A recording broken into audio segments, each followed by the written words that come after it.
이곳에 모여서 예배하는 소수의 성도들과 또한 인터넷으로 있는 곳에서 예배하는 성도들에게 하나님의 크신 사랑, 크신 은혜를 날마다 체험하며 사는 저희들 가운데 하나님의 크신 사랑 날마다 공급받으실 주님의 이름으로 축원합니다.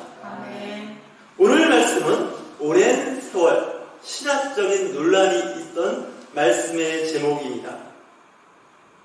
율법이냐 은혜냐, Law or Grace. 성경 말씀은 율법으로 가득한 책입니다. 성경 말씀을 지킨다는 것은 율법을 생각나게 하며 율법대로 살아야 한다는 그런 어떤 의무감과 책임감을 갖게 합니다. 그러다 보니까 우리의 삶이 때로는 그 율법으로 우리의 삶이 올매어져서 꼼짝달짝 못하게 되지 않을까라는 그 염려가 있는데, 하나님의 그 율법, 그 말씀은 우리에게 자유를 주기 위한 말씀입니다. 우리를 사랑하시는다는 말씀입니다. 근데 율법을 잘못 적용을 시켜서 내 삶을 힘들게 할 뿐만 아니라 이웃에 있는 사람들에게도 힘들게 할 수 있다는 것 여러분들 생각해 보시기 바랍니다. 그 율법의 문제가 이 갈라디아 교회에 있었습니다. 하나님의 그 말씀을 지키면서 예수 그리스도의 말씀과 함께 성령의 임재로 살아가야 된다 하는 여러 가지를 잡고 있는 유대교적 그리스도인들이 출현하기 시작했던 겁니다. 구약에는 많은 율법을 지켜야 한다는 그 말씀, 우리 그리스도인들에게 너무나 익숙해져 있습니다. 그런데 그 말씀이 잘못하면 우리 그리스도인의 삶을 때로는 짓누르게 된다는 것이죠. 갈라디아 교인들이 그걸 받아들이기 시작한 겁니다. 사도 바울이 볼 때는 이거 큰 문제가 생긴 겁니다.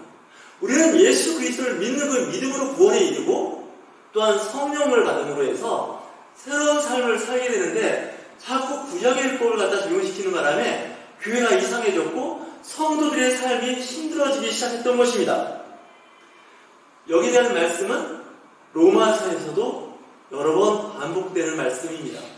신학적으로 보면 이 갈라디아서가 마치 작은 로마서가 아니겠느냐 할 정도로 로마서와 갈라디아서가 아주 비슷한 내용을 가지고 쓰여진 편지이기도 합니다.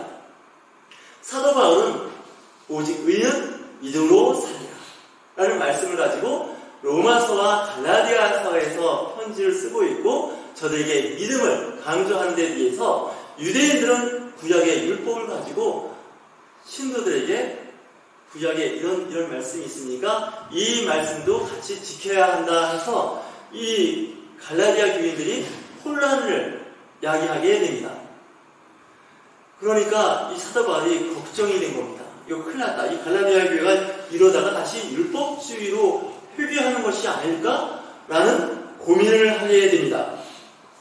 앞에서 말씀드렸는데 율법이냐 은혜냐 이런 논란이 이제 이 사도 바울의 서신에서 나타나게 됩니다.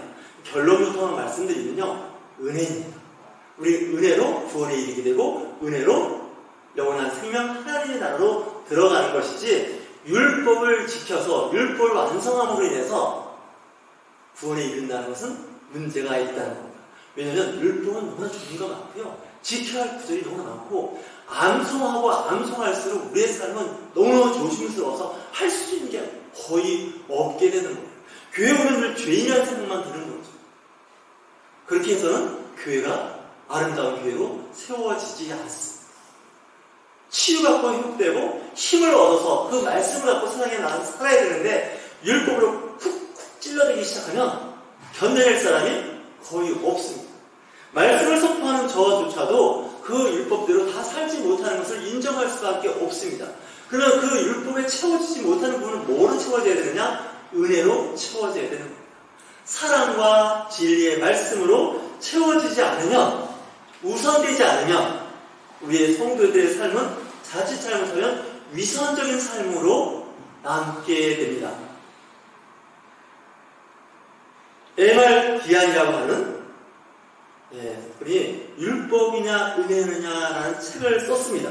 이미 오래된 책이었기 때문에 이미 알고 있는 분들은 잘 알고 있겠지만, 그분이 말씀을 이제 유목조목 이야기할 때 우리가 죄는 지었지만, 하지만 그 율법대로 우리는 살지 못하지 않겠습니까?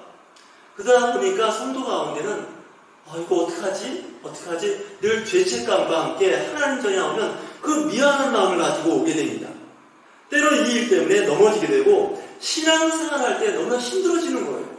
또 말씀을 어겼네? 또 말씀대로 살지 못했네? 이렇게 살다 보니까 다시 잘못하면 성도들의 삶이 힘들어진다는 것이죠. 사도 바울은 그래서 이 문제를 갖고 날카롭게 공격을 합니다. 율법으로서 구원에 이를 사람은 단 한 명도 없다. 그 율법을 완성시킨 신분이 예수 그리스도인 거예요. 그래서 예수 그리스도를 믿음으로 그 율법이 완성되는데 예수님께서도 어떻게 말씀을 하시냐면 이런 말씀을 하십니다. 마태복음 5장의 말씀은 산상수훈이라 해서 굉장히 유명한 말씀입니다. 내가 율법이나 선지자를 폐하러 온 줄로 생각하지 말라. 폐하러 온 것이 아니요 완전하게 하려 함이라 라고 말씀하고 있습니다. 저 구약의 율법은 못 지키고 한 가지만 어겨도 범법자가 되는데 그럼 그 율법으로 완전히 자유로우냐? 예, 완전히 자유롭습니다. 예수 그리스도가 이 땅에 오셔서 구약의 율법을 완성시키러 오셨다고 주님께서 말씀하십니다. 진실은 너희 이론이 천지가 없어지기 전에는 율법의 1.1도 결코 없어지지 아니하고 다 이루리라. 구약에 집착하시는 분들은 굉장히 은혜가 되는 말씀이지만 우리 예수 그리스도 성령파들은요 이 말씀을 보면 갑자기 다시 구약으로 돌아가는 말씀인가? 이런 의구점이 생길 수가 있는데 주님께서는 뭐라고 말씀하시냐고요? 그러므로 누구든지 이 계명 중에 지극히 작은 것 하나라도 버리고 또 그같이 사람을 가르치는 자는 천국에서 지극히 작다 일컬음을 받을 것이요. 천국은 가는데 천국에서 작다는 일컬음을 받는다는 거죠. 누구든지 이를 행하며 가르치는 자는 천국에서 크다 일컬음을 받으리라. 내가 너희 이론이 너희의 의가 서기관과 바리새인보다 더 낫지 못하면 결코 천국에 들어가지 못하리라. 바리새인과 서기관을 분리합니다. 그리고 그렇다고 해서 구약의 율법을 경시하는 사람은 천국에 가면 작은 사람. 천국은 큰 자와 작은 자가 있습니다. 하나님의 그 빛나는 영광의 중심에 있는 사람이 있는가 하면 그렇지 못한 사람도 있다는 거죠. 마치 불 가운데서 구원받는 듯한 사람도 있다는 겁니다. 그럼 이 율법을 어떻게 지켜야 할 것이냐? 이 율법은, 구약의 율법은 사랑의 율법. 우리를 사랑하는 율법이기 때문에 그 율법의 1.2하기라고요. 그 사랑의 말씀 1.2하기도 땅에 떨어지지 않는다는 거예요. 그러니까 그 율법이 우리를 정죄하고 판단하고 그 사람을 사회적으로 어떻게 보면 매장시키기 위한 것이 아니라 그 말씀을 통해서 우리가 하나님의 사랑을 알고 이웃을 사랑하는 그 말씀. 예수 그리스도가 이 땅에 오신 것은 이것을 완성시키러 오셨는데 예수님께서 요한복음에서 말씀하시는 것은 이 세상에서 가장 큰 것이 무엇인지 너희들이 아니? 자, 이 세상에서 가장 큰 게 뭘까요? 이 세상에서 가장 큰 것은 친구를 위하여 목숨을 버리는 것이라고 말씀하고 있습니다. 그 이야기는 내가 너희를 친구로 하겠다는 겁니다. 내가 너희를 위해서 대신 십자가에 못 박혀 죽으시겠다는 겁니다. 사랑하기 때문에 그 죄를 대신하겠다는 겁니다. 마치 사형 선고를 받아서 사형 날짜만 기다리고 있는 사람에게 내가 저 사람 대신 사형을 당하겠으니 저 사람을 자유롭게 해 주십시오. 그럴 때 정말 그럴 수 있느냐? 네, 그렇게 하겠습니다.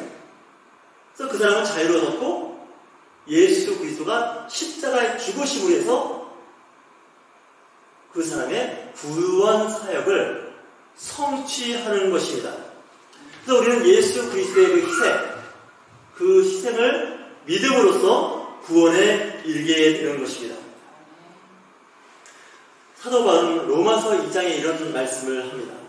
무릇 표면적인 유대인이 아니요 표면적 육신의 할례가 아니랴. 오직 이면적 유대인이 유대인이며 할례는 마음으로 할지니. 갈라디아 교회에서도 어떤 문제가 발생했냐면 이 로마서에 나오는 이 말씀과 똑같은 일이 벌어졌습니다. 당신들 예수 믿지? 네, 믿습니다. 근데 할례 안 했지? 예, 할례 안 했는데요. 그럼 할례를 하시오. 근데 유대인들은 태어난 지 8일째 되는 날 할례를 행합니다. 그 8일째 되는 날이 주일에도 상관없습니다. 무조건 합니다. 근데 이제 복음이 전파되는데 할례 문제가 있는데 성인들이 할례를 하려면 굉장히 고통이 심합니다. 지금이야 마취제라는 게 있지만 그 당시에는 마취제가 없습니다. 그 사람들이 믿음이 약한 사람들이 거기서 흔들리기 시작하는 거예요.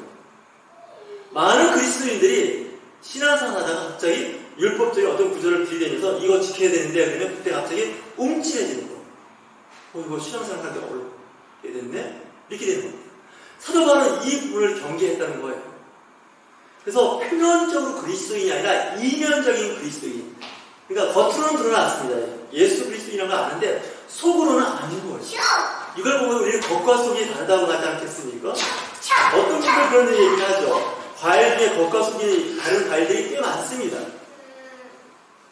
수박은 겉은 초록색과 검은색 무늬가 있지만 그 속은 빨갛죠. 그리고 참외는 익었을 때 보면 겉은 노랗지만 속살은 하얗습니다. 겉과 속이 다르지 않아야 하는데 이 과일은 겉과 속이 다르죠. 근데 겉과 속이 동일한 과일들이 있습니다. 대표적인 것이 토마토죠. 토마토는 겉과 속이 같습니다. 왜냐하면 껍질이 얇기 때문에 속이 들여다 보이는 건데 비해서 수박이나 참외, 몇가지 이 식물들은 채소는 껍질이 두껍기 때문에 사실 그 속을 들여다 보기가 어렵습니다. 우리 그리스도인들도 보면 겉과 속이 다르다는 것을 은유적으로 비유하지만 표면적인 그리스도인이 중요한 것이 아니라 내면적인 그리스도인이 더 중요하다라고 사도 바울은 편지를 썼던 겁니다. 나 할례를 했으니까 구약의 말씀에 있는 대로 나는 하나님의 자녀야 이렇게 이야기하는 사람들이 있는데 가만히 보니까 그건 분명해요. 세례받고 교회 직분자인데 하고 다니는 걸 보면 그 내면에는 그리스도인으로서의 모습이 보이지 않는 것을 사도 바울은 경계했다는 거예요. 겉으로 드러난 할례, 겉으로 드러난 침례, 겉으로 드러난 직분, 이거 굉장히 중요하지만 그 이면에도 동일해야 한다고 이야기하는 겁니다. 갈라디아서 3장 3절을 보면 사도 바울이 얼마나 화가 났을까요? 이런 얘기를 합니다. 너희가 이같이 어리석으냐? 성령으로 시작하였다가 이제는 육체로 마치겠느냐? 성령 받고 성령으로 살던 사람들이 갑자기 구약의 율법을 찾아가서 그 율법을 갖고 할례했니? 이렇게 얘기하는 거예요. 그리고 갑자기 사람들이 깜짝 놀라는 거죠. 이거 어떻게 하면 좋으냐? 우리 할례 안 하고 여기 사는데. 이런 이야기가 나오기 시작한 거예요. 이 말씀을 잘 적용시켜야 됩니다. 이 잘못 적용을 시키면 이 교회가 다시 또 이 일로 인해서 혼란에 빠지게 됩니다.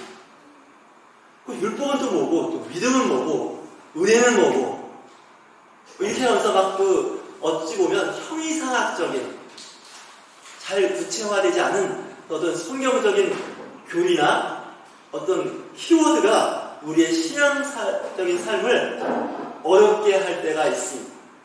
우리 그리스도인들은 이면적인 내면적인 것을 더 중요시하는 게 우리 그리스도인입니다. 비록 교회에서는 직분이 없을 수도 있어요. 그리고 드러나는 어떤 행위가 없을 수도 있어요. 하지만 그 내면에 있는 그 마음을 하나님께서 보시고 성도들은 그 마음을 또한 헤아릴 수 있는 지혜가 있어야 합니다.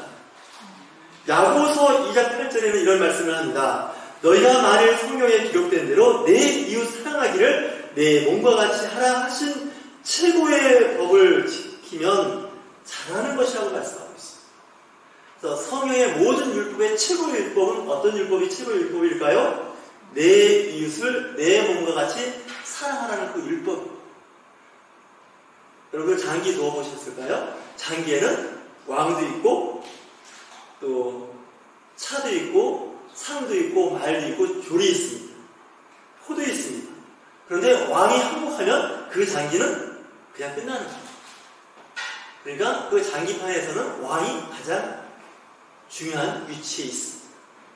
우리 이 율법이라고 하는 성경 말씀의 가장 왕위에 위치해 있는 그 키워드는 뭐냐? 사랑입니다.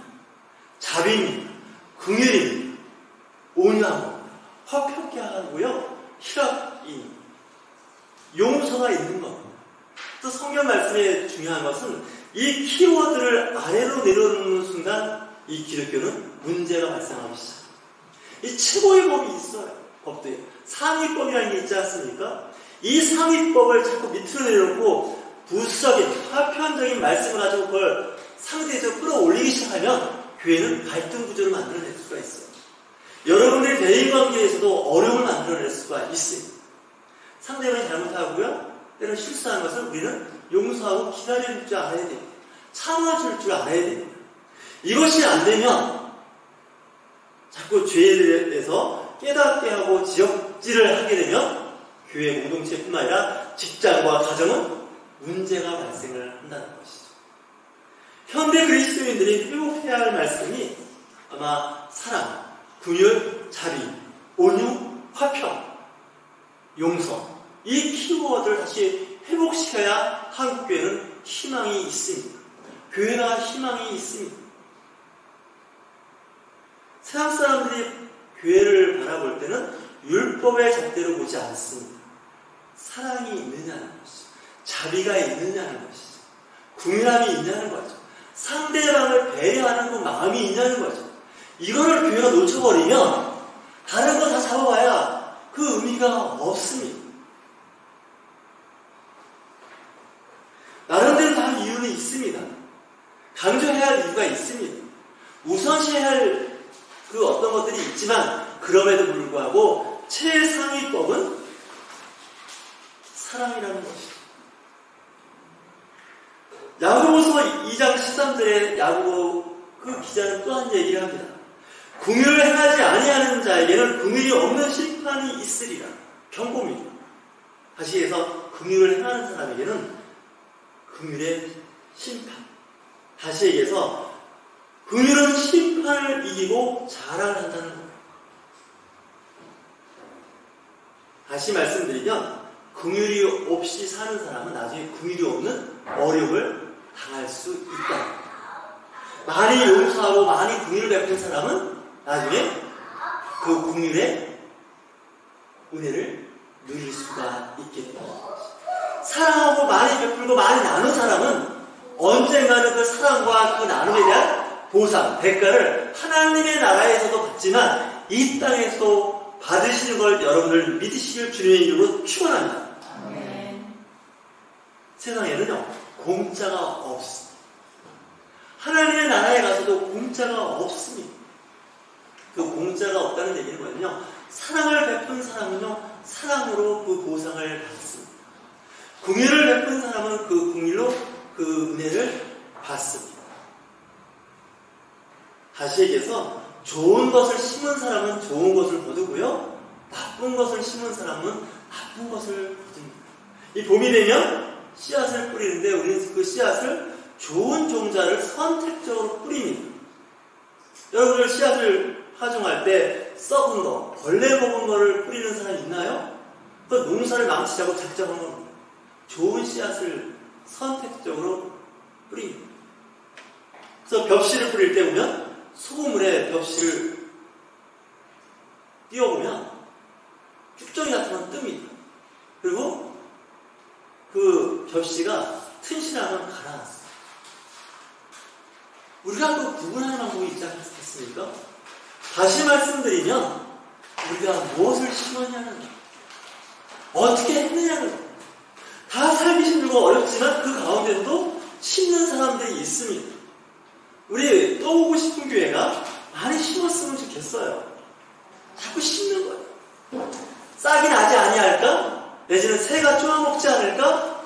햇볕이 나면 그 뿌리가 마르지 않을까? 염려할 수 있습니다. 성경에서 분명히 말씀하고 있습니다. 마태복음 10장에서 말씀하고 있지만 그럼에도 불구하고 농부는 씨앗을 뿌립니다. 왜냐하고요, 가을에 30배, 60배, 100배 결실이 이루어지기 때문에 그렇습니다. 여러분들이 많은 걸 심으실 겁니다. 제일 쉬운 건 쉽게 심는 거는 말로 심는 겁니다. 말로 씹는 거. 비용 안 들어. 좋은 말을 많이 하는 거. 덕담을 많이 하는 거. 사랑한다. 그리고 내가 너를 위해서 기도한다. 기도하는 거예요. 가장 가성비 좋은 말. 근데 의외로 우리는 말을 잘 못해요. 가끔 뾰족한 말을 하거나 별난 말을 해서 분위기를 아주 싸하게 만드는 경우가 있는데 그리스도인들은 그러면 안 될 거예요. 또한 그 베품과 나누면요 물질이란 게 있어요. 차 한 잔, 식사 한번 하면서 베푸는 거예요. 그것도 하나의 씨앗이 되는 거죠. 또 교회나 또 자선단체나 학교에 자학을 보내는 것도 씨앗을 뿌리는 겁니다. 저는 요즘에 그런 생각을 많이 해봐요. 이제 우리 교회가 이제 많이 심어야겠다. 많이 뿌려야겠다. 분명히 열매를 맺을 때가 와요. 인생은 늘 봄만 있는 것도 아니고 여름만 있는 것도 아니고 가을이 분명히 옵니다. 결혼하신 분들은 자녀를 많이 출산하는 거죠. 그리고 전도하고 양육하는 겁니다. 또 선교지에 가서 또 선교하고 선교사를 돕는 겁니다. 그리스도인들은 내가 어떻게 하면 더 많은 씨앗을 뿌릴까? 말씀의 씨앗이요, 성도, 사람을 힘들게 하는 그 율법이 아니라 그 율법의 씨앗을 뿌려야 할 텐데, 구약과 신약 율법의 말씀을 뿌려야 되는데, 이 말씀은 사람을 살게 하는 거예요. 여러분들 꼭 그렇게 생각하십시오. 이 말씀을 적용시켜서 상대방을 살릴 수 있는 말씀일까? 상대방에게 희망을 줄 수 있는 말씀일까? 이 말씀을 여러분들이 심으시는 거죠. 때로는 이 말씀에 어두운 부분도 있습니다. 질책과 야단침의 말씀이 있지만 그럼에도 불구하고 이 말씀은 그 사람을 살리기 위한 거죠. 사랑하는 거죠. 그러니까 사랑을 필요로 하는 말씀은 그 말씀에 살아서 운동력이 있습니다. 근데 미움이나 질투나 쓴뿌리를 가지고 성경 말씀을 인용하면요, 이거는 큰일 납니다. 자칫 잘못하면 하나님 말씀이 사람을 힘들게 할 수가 있다는 거예요. 사도 바울이 쓴 편지가 그 얘기예요. 예수 그리스도가 이 땅에 오셔서 하신 말씀이 내가 그 말씀을 완성시키는 것은 구약성경 말씀이 부족해서가 아니에요. 확실해요. 1.200도 떨어지지 않은 구약의 말씀이에요. 예수님께서 하신 그 율법은 구약을 말씀하고 있는 거예요. 하면 예수님이 성경은 신약성경에 기록되기 전이잖아요. 예수님께서 사역하고 계십니다. 근데 구약은 어떤 말씀이냐? 사랑과 긍휼을 완성시키는 말씀입니다. 내가 희생하고 내가 죽음으로 인해서 말씀이 온전케 된다는 거예요. 하나님의 아들 예수 그리스도가 이 땅에 오심으로 이 땅이 회복되는 거예요. 사랑으로 회복되는 거예요. 모든 것 다 주무시는 거예요. 그래서 이 기독교가 세계에서 가장 영향력 있는 믿음의 그 신앙으로 세워질 수 있었던 것은 예수 그리스도의 그 희생, 그 제자들의 그 희생과 선민과 자비와 긍휼, 헌신이 오늘에 이르게 되었다는 겁니다. 여러분들 희망을 가지십시오. 그리고 사랑하십시오. 사랑하는 모든 율법의 완성입니다. 여러분들 이 갈라디아서 2장의 말씀 사도 바울이 얘기했던 거 할례가 중요한 게 아니라는 거예요. 유대인들의 어떤 절기가 중요한 것이 아니었다는 거예요. 은혜, 우리가 받을 은혜가 있지 않습니까? 그 은혜를 나눠주라고, 베푸라는, 때로는 힘들어요. 은혜를 베푼다는 것이 시간이 필요하고요, 때로는 돈이 들어가는 거예요. 그렇지 않겠습니까? 자신의 노력과 또 어려운 여러 가지 그런 것들이 있지만 우리는 그걸 통해서 하나님의 나라가 세워지고 확장되는 거예요. 세계적인 영향력 있는 종교, 기독교입니다. 그 중에서 우리는 하나님, 예수 그리스도에 의한 성령의 그 역사가 일어나는 최고의 믿음의 신앙이 되어진 거예요. 여러분들 두려워하지 마세요. 여러분들 행하시는 거 사랑으로 했느냐 아니면 사랑이 없는 그 어떤 것으로 했느냐에 따라서 완전히 갈라집니다. 여러분들 사랑하시기 바랍니다. 그리고 사랑하는 말, 이쁘게 말하는 것을 배우시기 바랍니다. 덕담을 말하고요. 그리고 또 내가 어떻게 해야 사람들로부터 인정받고 사랑받는지 노력도 하셔야 됩니다. 남들한테는 사랑받고 인정받고 존경을 받으면서 자기는 그런 사람이 되기를 원하면서 하지 않는다는 것 자체도 모순입니다. 그래서 가끔 친한 친구한테 물어보십시오. 혹시 나 지금 잘하고 있는 거 맞아? 얘기 좀 해줘. 그러면 좀 불편하고 어려운 친구 같으면 얘기 안 하려고 하거나 이미 잘하고 있는데 이렇게 얘기하지만 정말 친한 친구들은요, 이거 그렇게 하면 안 될 것 같아 라고 이야기를 해줍니다. 그때는요, 그 얘기를 귀담아 들으셔야 돼요. 내 주변에 가끔은 좀 쓴 소리를 하는 사람 이야기를 참고하셔야 돼요. 그래야 발전도 있습니다. 우리 그리스도인들은 내면에 완충적인 신성을 갖고 있어야 돼요. 그래서 온갖 말을 다 들어도 다 소화해낼 수 있는 영적 맷집이 있으셔야 돼요. 그래서 이 시대를 선도해 나가는 우리 또 오고 싶은 성도들 되시길 주님의 이름으로 축원합니다. 아멘. 좋으신 하나님